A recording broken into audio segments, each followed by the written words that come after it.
Welcome to Blue Crane Digital's Introduction to the Canon 40D Digital SLR Camera. This upgrade to the very popular 30D has been a worldwide success for beginning to advanced photographers. Why is it so popular? The answer is simple. The 40D can capture stunning images. This is a piece of precision gear that has great potential. But remember, the quality of the image is really determined by the operator, you. We're going to simplify this complex piece of equipment and give you the freedom to take the photos you want. This presentation is not designed to replace your camera manual. Instead, it focuses on the most important features and controls of the camera. Camera manuals cannot teach you how to shoot great photos. They are designed as technical descriptions of how each component works. They are not intended to show you what the engineers had in mind when they finalized the layout of the buttons and decided how things should work together.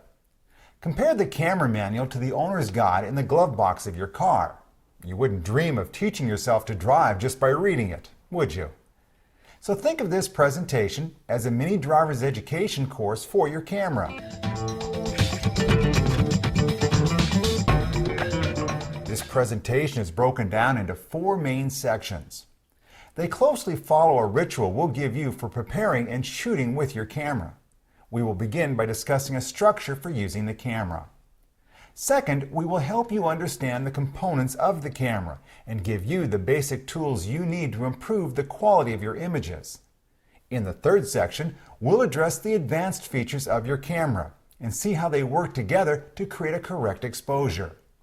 Finally, we will show you how to customize the 40D so its operation conforms to your style of shooting.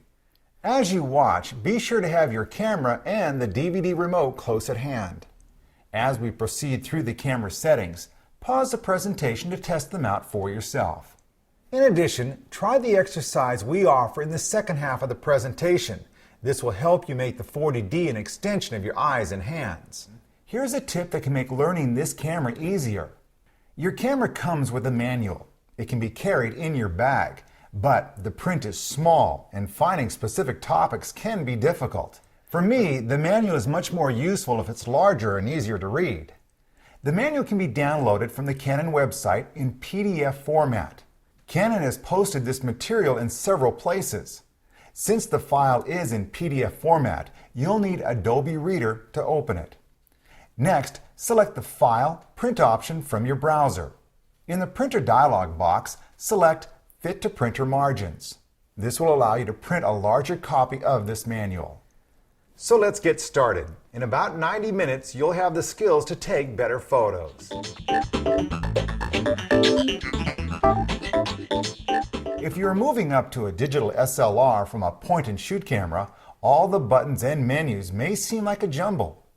The layout of the controls may not look intuitive, and the entire camera may appear like an overwhelming series of choices. Relax. The placement of the buttons and the location of every control is the result of 60 years of SLR refinement. I guarantee that within 2 weeks, you won't want the controls anywhere else. First, let's look at how the buttons are labeled. Buttons you might use while taking photos are labeled in white. Functions you may need while playing back your images are labeled in blue. Notice that some buttons have both blue and white labels to show how their functions differ when you are shooting photos as opposed to when you're playing back images. Now, consider the placement of buttons and dials on the right side of the camera. Each is used to control a setting related to shooting photos. Several of these controls are intended to be used by feel. For example, let's look at AF point selection. This function allows you to designate one of 9 points in the viewfinder as the area of focus. Press this button to activate AF points and then use the multi-controller to choose one of the points. You will see the current AF point in red.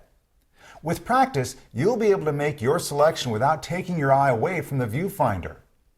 There are 3 controls on the front of the camera: the flash button, depth of field preview, and the focus mode switch on the lens.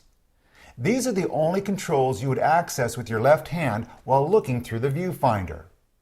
When you are more familiar with the camera, you should be able to locate these controls by feel with your left thumb. We'll explain more about touch controls in a moment.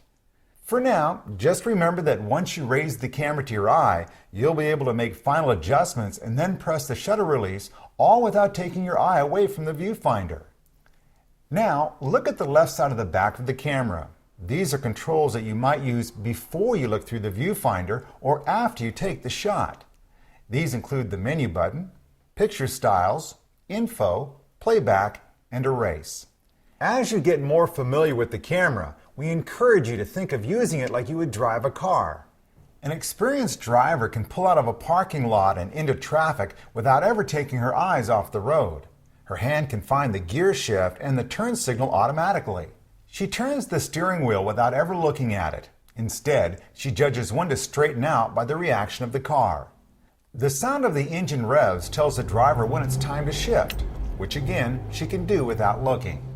Over time, you'll be able to use the 40D's touch controls in the same way, getting feedback in the viewfinder and making the adjustments by feel.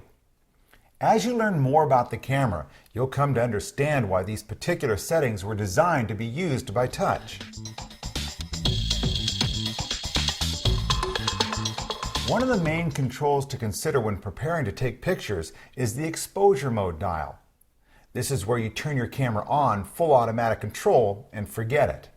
Millions of point-and-shoot photographers never changed this setting, but we're going to.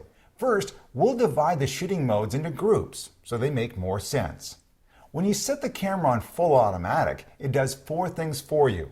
It focuses the lens, then it judges the amount of light and the distance to your subject. The camera determines how fast the shutter should open and close. It sets the aperture, or size of the lens opening. You snap the photo, you get an average exposure. Most digital SLR cameras offer an expansion on this theme, with basic exposure modes. The camera functions are fully automated, but each mode is tailored to a specific shooting condition. For portrait mode, the aperture is set wide open, creating what's called a shallow depth of field. As a result, your subject stays in focus, but the background is blurred, which makes the subject really stand out. The landscape setting is the opposite. The camera is preset with a small aperture to keep both close and distant objects in focus. For example, in this photo, the house on the bluff is just as clear as the fence posts. The image has an infinite depth of field. Since the aperture is closed down, the shutter will need to stay open longer to create a correct exposure. So in this mode, the camera sets the shutter speed slow enough to collect light, but fast enough to prevent blurring. You can use landscape at night as well. Because the low light dictates a slower shutter speed, you'll want to secure the camera on a tripod. We will explain more about depth of field and how it relates to the lens aperture later in the presentation. Close-up assumes you will be taking photographs of plants or insects.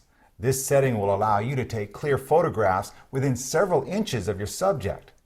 For truly close-in photography, you'll want to switch to a macro lens. For the sports setting, a faster shutter speed is locked in to freeze the subject and background. When you hold down the shutter release, the camera will focus in the center of the viewfinder and it will refocus as needed when your subject moves. For night portraits, the flash will fire to correctly illuminate the subject. The shutter speed is slow, allowing in more light from the background. The result is a photo that shows both the subject and the background. We'll take a closer look at how the flash works in the second half of the presentation. Finally, there is the flash off setting.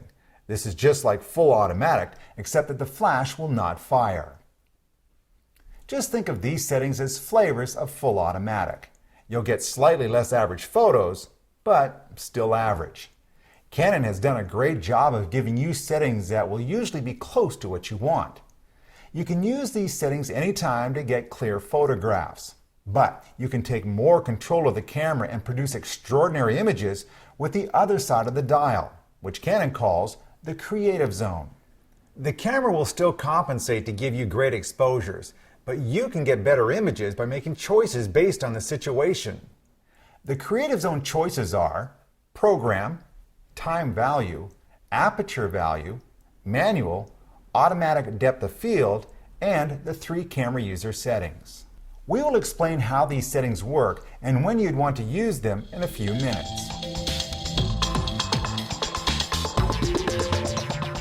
As you get familiar with your new camera, we want you to consider your approach to photography. Think about how you would use a point-and-shoot camera. The engineers who designed it had one procedure in mind. They wanted you to react to a photo opportunity by turning on the camera, raising it to your eye, and snapping a photo. Compare the point-and-shoot approach to making instant oatmeal. You're hungry, you open a pack of instant cereal and add water. 60 seconds later, you have a consistent, if uninspiring meal. It may not make your heart race, but it does what it's designed to do. Cooking from scratch is another matter altogether. Many cooks are passionate about their food because the process leads to a result that is more satisfying. This is the same way we want you to think about approaching your camera. Rather than reacting to hunger, the cook anticipates the meal to be served in several hours. First, he reviews the recipe. We'll call this first activity setup. Next, he stages the correct ingredients necessary to complete the dish. He creates a situation that will allow the process to succeed. Third, he prepares and assembles the ingredients for the desired result, including taste, texture, and temperature. Because these steps are unique to this dish, we call this step subject. Fourth and last, he double-checks the temperature, sets the timer, and puts the dish in the oven. We'll call this step the shot. By thinking ahead, the accomplished cook minimizes stress and mistakes. He maximizes his chance of delivering the product he originally had in mind.